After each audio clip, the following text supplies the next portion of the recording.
Au nom du Père, qui, Papa, qui solo qui est lokelo, du Fils, dit Papa Dialungana Kangani, et du Saint-Esprit, dit sa divinité, Tata Simon Kimbangu Kangani.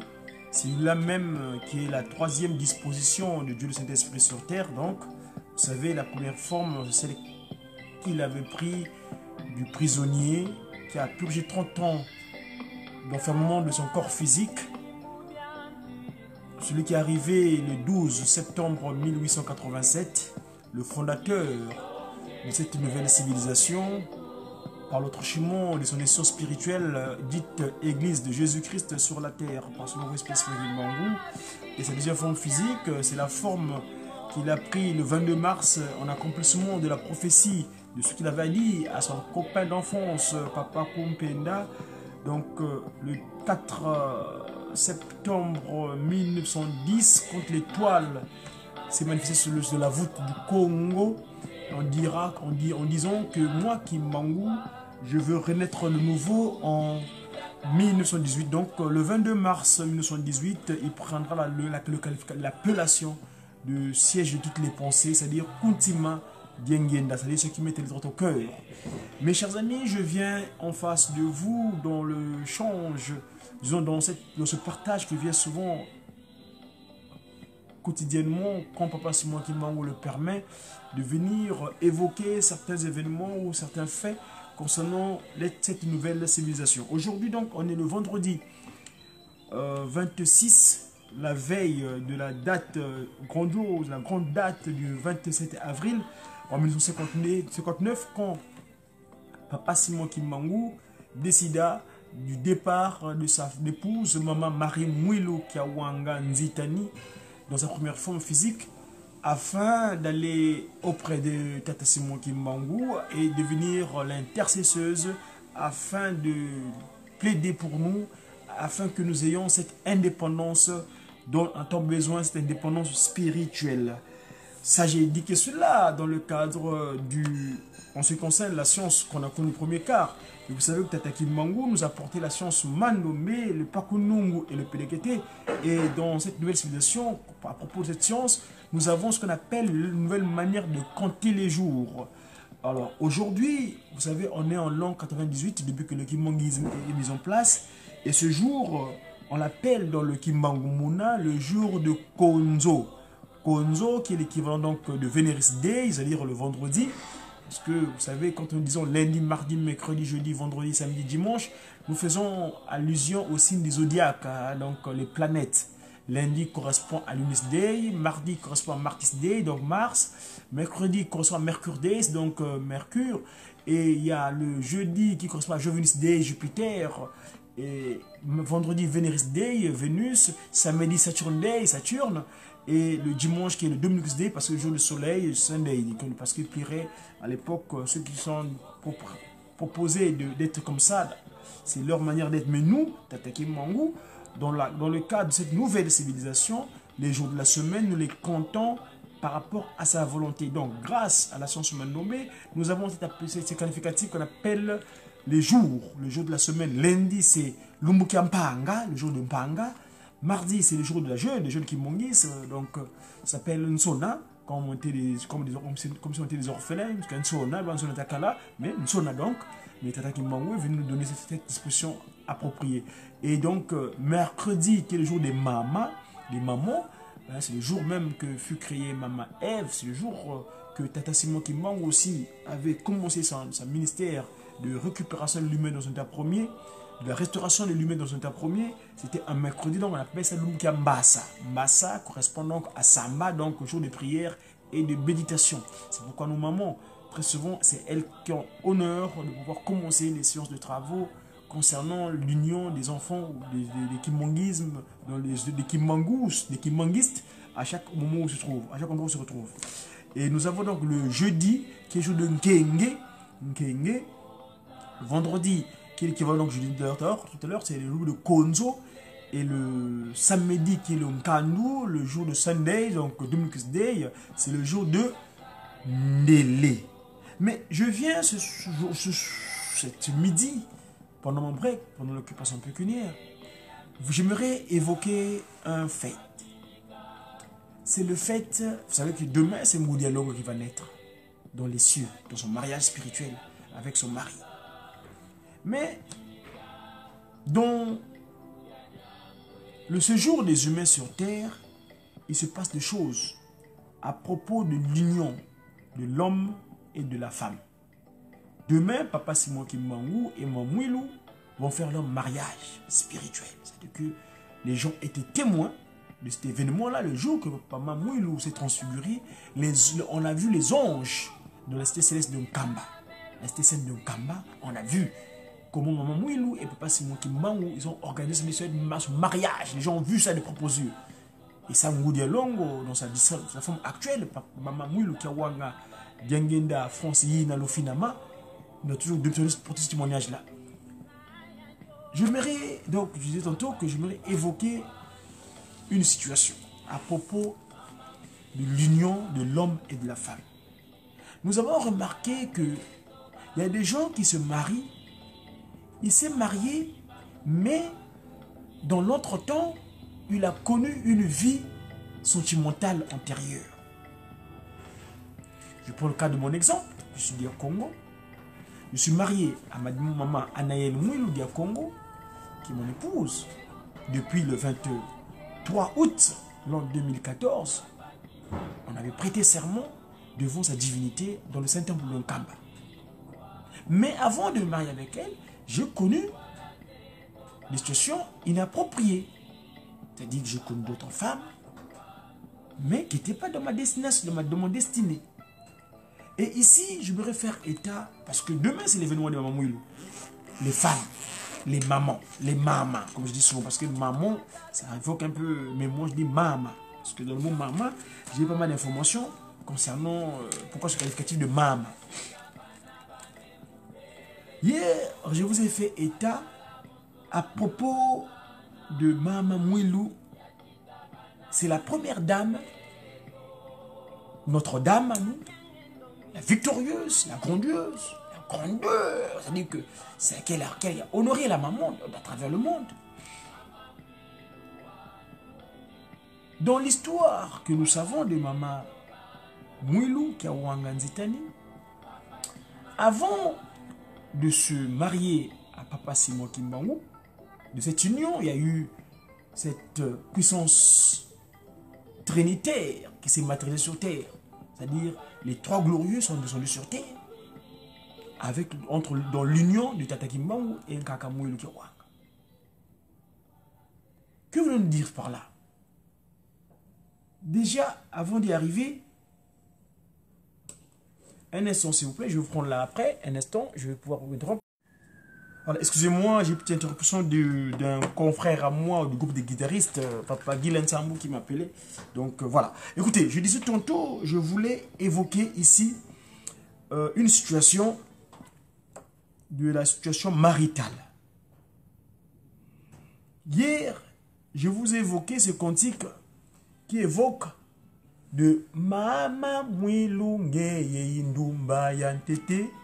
Maman Mouilou, c'est la première dame qui a rendu la femme victorieuse. En ce qui concerne l'exercice de profession spirituelle. Parce que c'est elle qui est restée,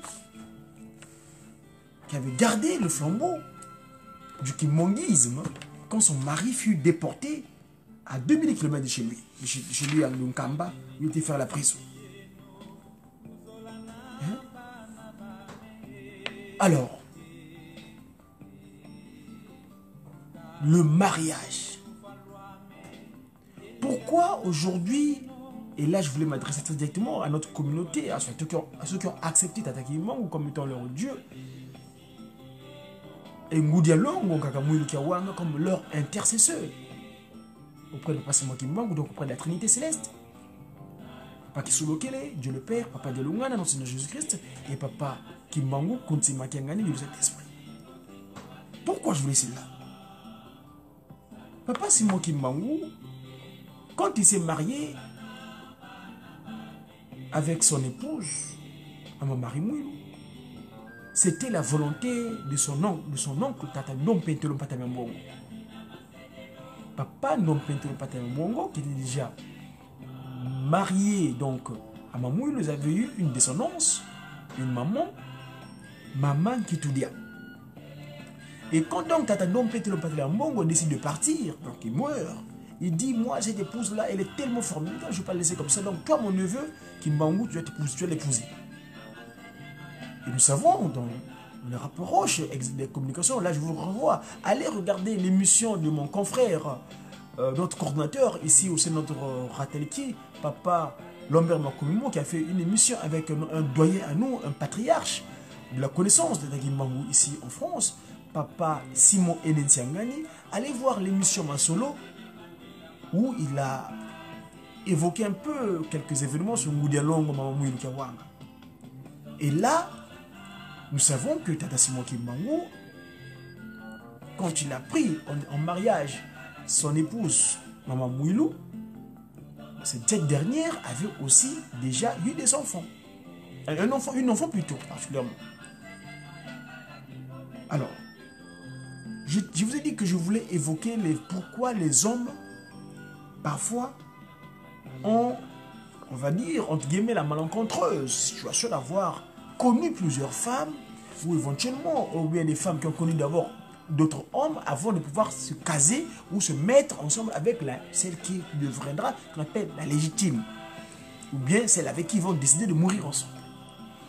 Jusqu'à ce que la mort leur sépare, disons, ce que je veux dire. Vous savez que Dieu, dans son action de visitation sur terre, a eu beaucoup de péripéties. Pas de difficultés, mais c'est sa volonté. Prenons le livre sacré qu'on appelle la Bible, le volume, comme j'appelle souvent le volume. Moi, dans mon volume, vous verrez dans le volume, la Bible, pourquoi j'appelle ça volume? Parce que c'est un document trinitaire. Nous qui avons fait la physique, quand on parle de volume, c'est ce qu'on appelle, ça se mesure au mètre cube, puissance 3. Donc 3, la Trinité. Papa Kisolokele, Papa Delungana, Papa Dengenda. Alors, l'homme, donc, avant de se marier, verra donc, en temps, il a connu d'autres filles ou d'autres femmes. Ou bien, des femmes qui connaissent d'autres hommes avant de se trouver son partenaire ou sa partenaire. Pourquoi cette situation? La raison est celle-ci, à notre niveau de recherche. D'autres chercheurs pourront le compléter. Je répète, même Papa Kimbangu a connu cela. Même Maman Mouilou a connu de cela. Et même Dieu le Père, lui-même, le Melchisedec, Tata Kisolokele Lukelo, Charles, Daniel, donc Dieu juge le fort, a connu cela. Actuellement, sa divinité, Tata Simon Kimbangu, dans sa troisième disposition, tel qu'il est revenu, il a connu également cela. Vous verrez ses conseillers directs, ils ont également connu ce genre de situation. Nous disons que ce volume-là, la Bible, est dans leur qualificatif, on dit souvent l'Ancien Testament ou le Nouveau Testament. Moi, j'aime pas trop le terme ancien ou nouveau. Je parle plutôt du premier livre où Dieu le Père a agi. Le deuxième livre où le Christ Jésus a agi. Et le troisième livre qui est venu s'écrire à partir de Tata Simon Kimbangu, le 6 avril 1921. Donc, le troisième volume, le troisième disposition du volume. Donc, pour faire vraiment sortir cette notion de volume trinitaire. Dieu le Père a agi dans le premier livre qu'on appelle abusivement, entre guillemets, Ancien Testament. Dieu le Fils, le Christ Jésus, Papa Delungana, dans sa première forme physique, le Jésus de Nazareth, a agi dans le Deuxième Testament, qu'on appelle Nouveau, entre guillemets toujours. Mais le dernier testament, c'est celui que Tata Kimbangu qui est donc le summum, la résultante de tous, c'est-à-dire le 6 avril 21, donc la nouvelle civilisation. Et donc, je dis bien, Dieu ne crée rien de nouveau sous le soleil. En Congo, on dit Mana mate kakala, makala diaka. Je répète, mon sujet de ce médiaki, c'est suite à la femme, par rapport à l'union entre un homme et une femme. Parce que l'union, un homme et une femme, c'est une volonté divine de nous qui croyons. À moins que tu sois bestial, avant que tu sois dans d'autres dispositions spirituelles, mais en tout cas pour nous les croyants, on papa qui les papa dialonga, pas des à la Trinité céleste, nous disons que Dieu au départ avait décidé que Adam ne devait pas rester seul. Et il lui a mis en place son semblable qui est tiré de sa côte, donc maman Ève. Alors, nous verrons bien plus tard sur terre, dans le premier livre dont je voulais parler de l'Ancien Testament, beaucoup de serviteurs que Dieu utilisait pour pouvoir transmettre son message, il y avait cette notion de plusieurs femmes. Prenons l'exemple, le modèle de la sagesse, c'est-à-dire le Pacifique, qu'on appelle Salomon. Salomon connut plusieurs femmes. Mais le Christ Jésus vient dire, fini la polygamie. Nous n'en voulons plus de la polygamie. Nous ne devons plus nous comporter d'une manière bestiale. Moi, je fais l'analogie.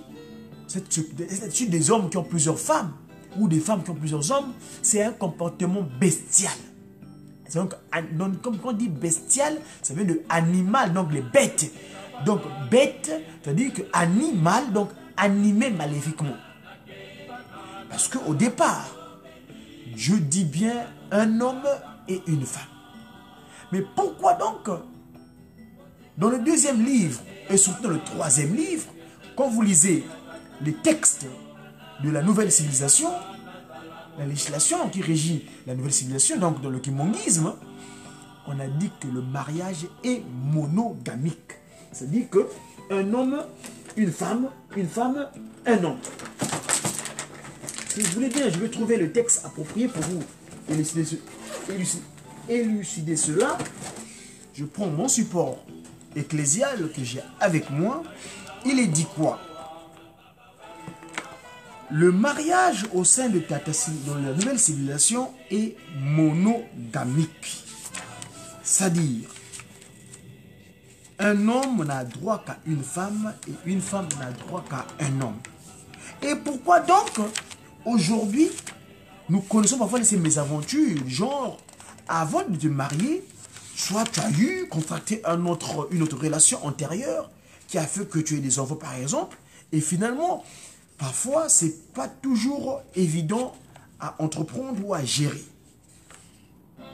Moi, dans mes recherches, je disais tantôt c'est que Dieu, je dis que Dieu ne crée plus rien ne crée rien de nouveau sur le soleil.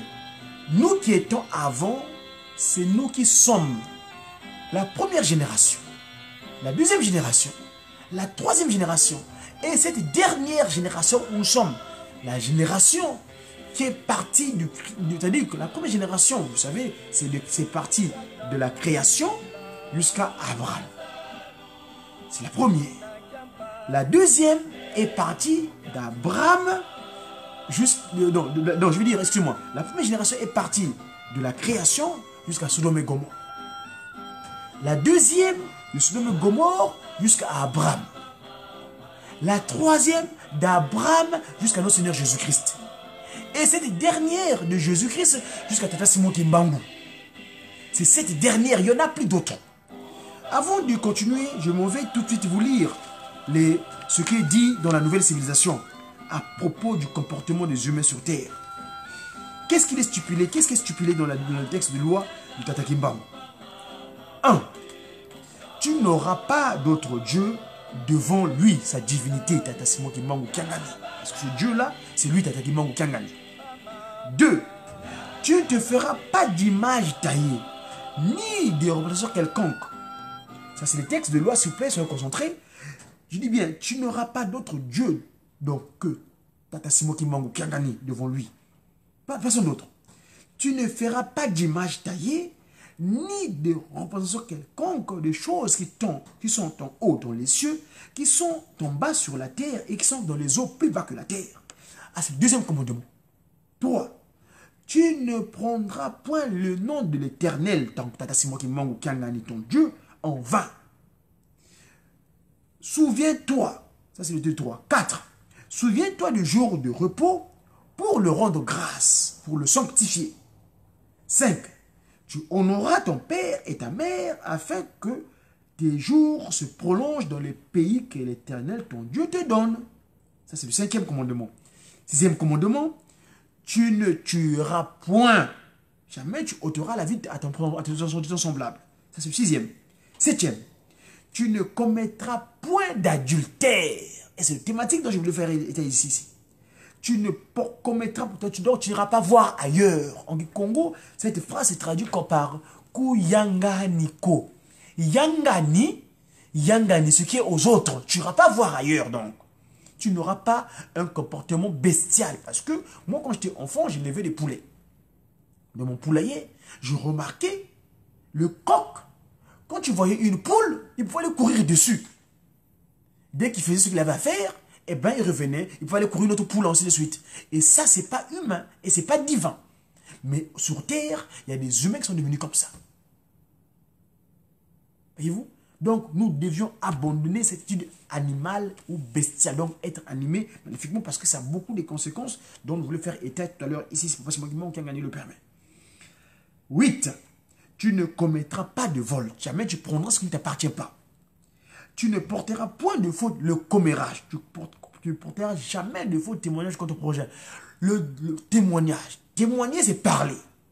Or, quand on parle, en Congo, papa qui se loquait les dans le potier, structurant la matière humaine, donc l'humain, avait mis seulement dans cet organe de communication, elle est droite, elle n'est pas fourchue.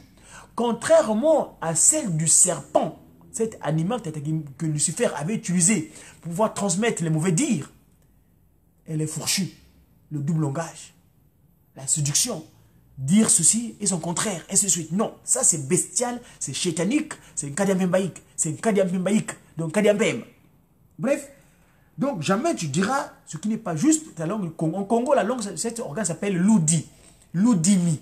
Or, l'oudimi, il y a le loudi, c'est-à-dire dire la vérité. Quand on dit loudi, quand on dit mwanda loudi, donc l'esprit de vérité, l'âme vraie, la vérité, dire vrai. Quand tu fais le contraire de loudi, ça devient dilou. Si tu ne dis pas la vérité, eh bien un jour tu pleureras. D'ailleurs, par exemple, Chétan, il avait proféré du mensonge des générations jusqu'à cette dernière où papa Kimbangu avait décidé de venir prendre corps lui-même. Parce qu'il avait dit, tu pourras dire des choses mauvaises contre Dieu le Père. Tu pourrais être pardonné. Contre Dieu le Fils, le Christ, papa de Lungana, tu pourrais être pardonné. Mais contre le Saint-Esprit, jamais, au grand jamais, tu auras pardon. C'est ça. Donc, ici, nous continuons. Donc, jamais tu pourrais te faute. Donc, la langue, elle est droite. Quand tu communiques, tu dois être droite. La langue doit dire la vérité. Quand tu tournes ta langue, c'est pour dire la vérité. 10e commandement, tu ne convoiteras rien de ce qui appartient à ton prochain, ni à sa femme, ni à son serviteur, ni à sa servante, ni à son bœuf, ni à son âne.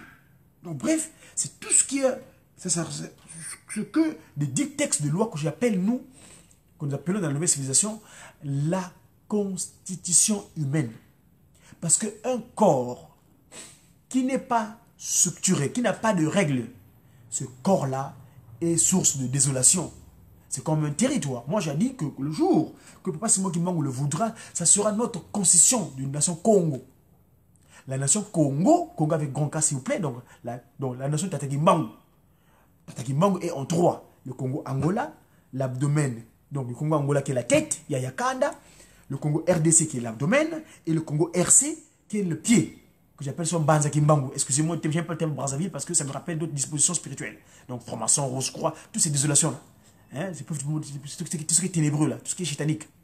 Donc, la constitution du Congo sera les 10 textes de loi, les 10 commandements. Entre autres, Papa Kimbangu continue en ajoutant ce qu'a dit son fils, le Christ Jésus, tu aimeras le Seigneur, ton Dieu, de tout ton cœur, continua, de ton cœur, de toute ton âme, donc tu as dit que corps et âme, et de toute ta pensée, donc continua d'Yangenda. Hein, et de toute ta force, donc, qui sont les Charles, donc. La force, parce que Charles veut dire Karl, donc le fort. Voyez-vous? Et tu aimeras ton prochain comme toi-même.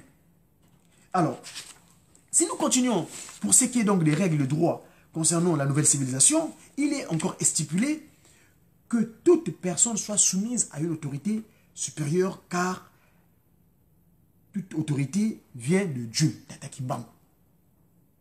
Tu aimeras tous tes semblables, même tes ennemis, parce que Papa Simon Kimbangu, à Manansanda, quand il évoque que nous avons l'obligation d'aimer nos ennemis, de ne pas les haïr, car le haïr serait contraire à la bonne nouvelle, donc l'évangile.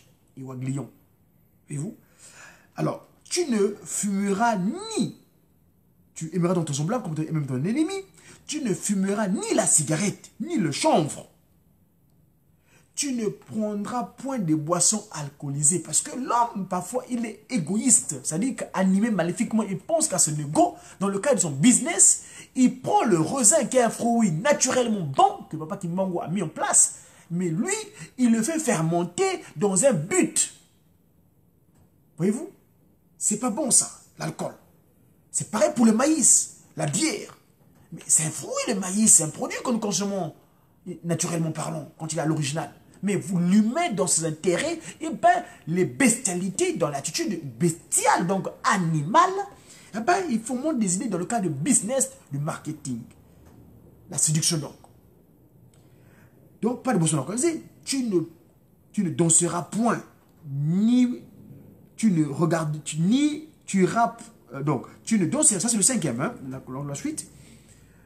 Disons le 15e, parce que j'ai dit le 10 dans un premier temps. J'ai dit 1, donc le 11e, tu respecteras l'autorité soumise. Donc, toute personne se soumettra, soit soumise à l'autorité supérieure, car il n'y a point d'autorité qui ne vient de Dieu.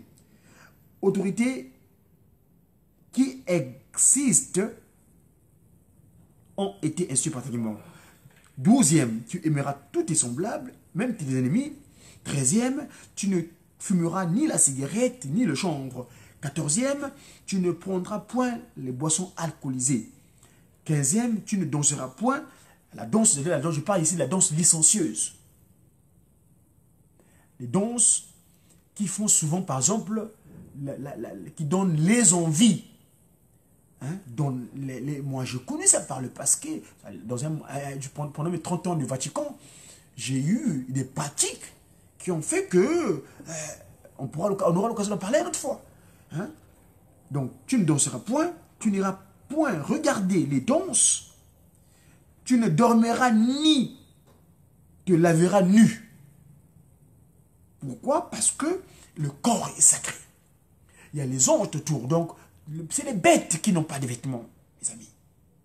Nous avons dans un moment de l'histoire, notre humanité, une manière d'agissement.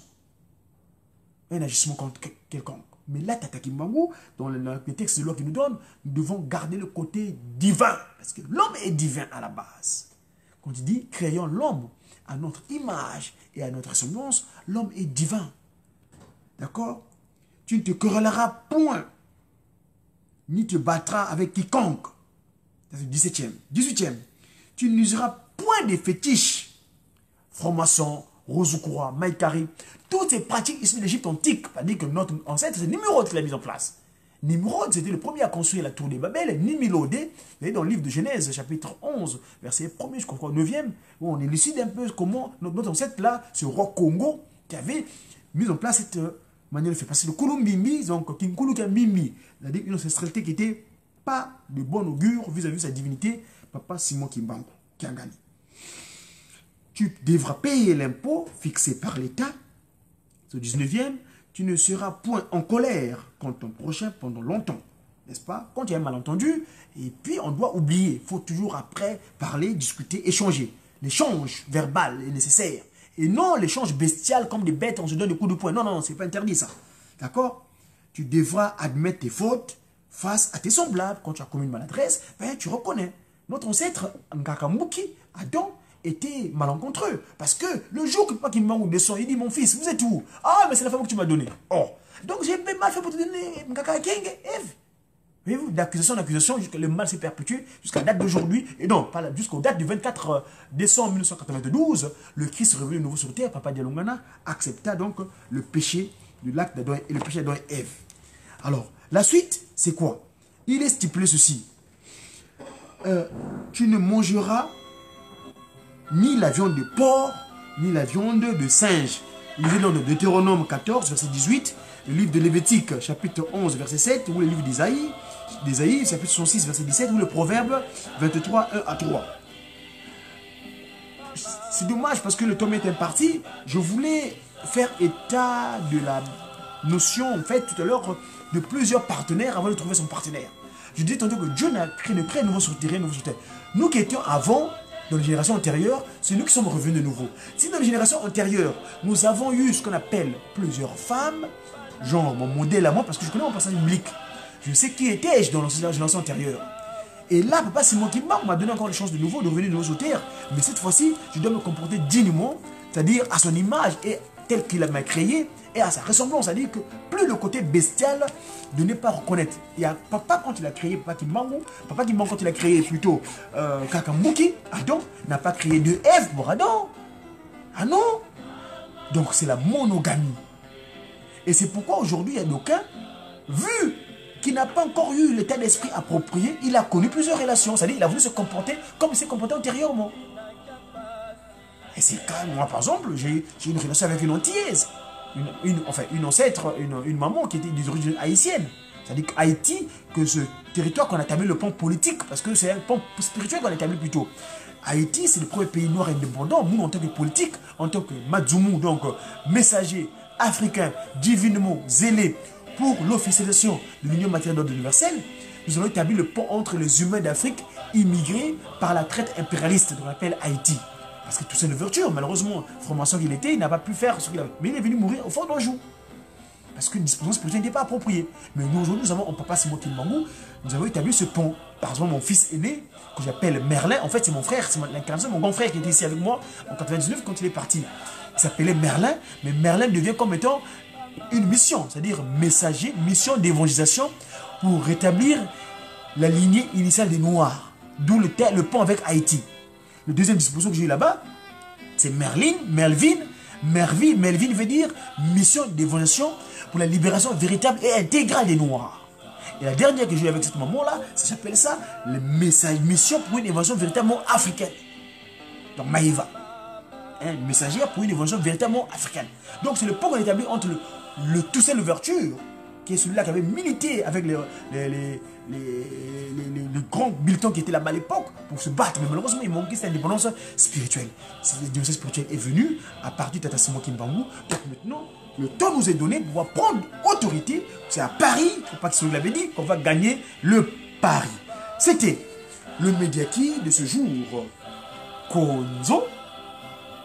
Le jour dans le Kimbangu Muna, nous sommes au Konzo 21 Kintombo. L'année c'est 98, autrement dit 98. Je vous aime beaucoup mes amis.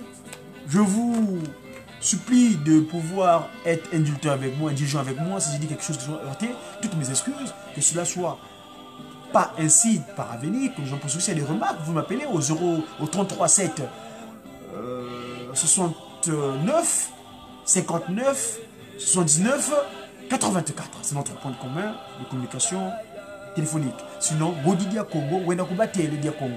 Godi veut dire Wena Kubatele, va leur dire. Je vais vous dire quoi?